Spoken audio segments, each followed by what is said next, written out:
couvent de Saint-François. Si l'on en croit la légende, ce serait Saint François d'Assise qui aurait lui-même fondé le couvent d'Olite e Riberi lors de son passage à la ville en pèlerinage vers Saint-Jacques de Compostelle en 1214. Les documents témoignent de la présence franciscaine précoce à Olite e Riberi dès 1243.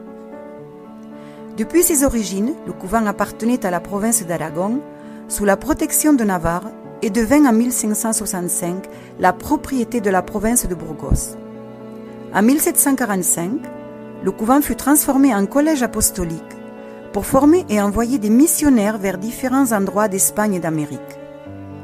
Au XIXe siècle, il subit les modifications sociales et politiques inhérentes à l'époque.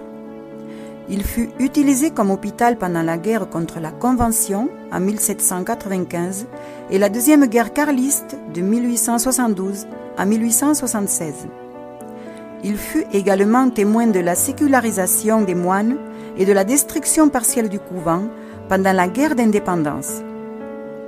Les moines furent à nouveau sécularisés en 1836 et c'est en 1880 que la restauration de la communauté eut lieu.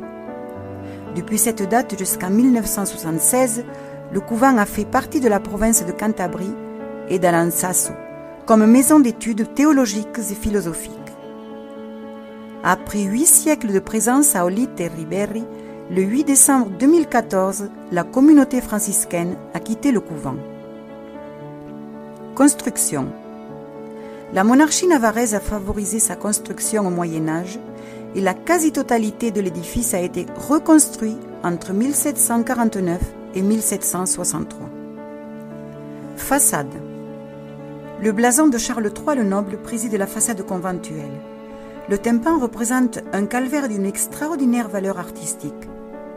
À souligner le réalisme du Christ, la douleur de la Vierge et la beauté et l'expressivité du visage de Saint Jean.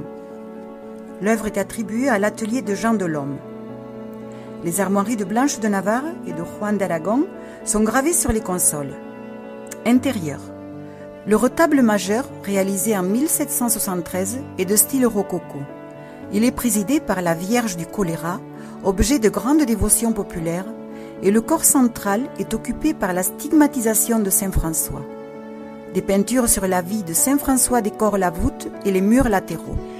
De l'imagerie des autels, il convient de souligner les tailles de Sainte Rose de Viterbe, Saint Antoine de Padoue et Saint François d'Assise que l'on attribue à Luis Salvador Carmona. De l'œuvre gothique sont conservés de précieux sépulcres et une magnifique taille de Saint Michel portant des ailes. Le mural de Jésus-Christ, comme défenseur de la vie, notamment de l'enfant, est l'œuvre du père Xavier Álvarez de Ulate.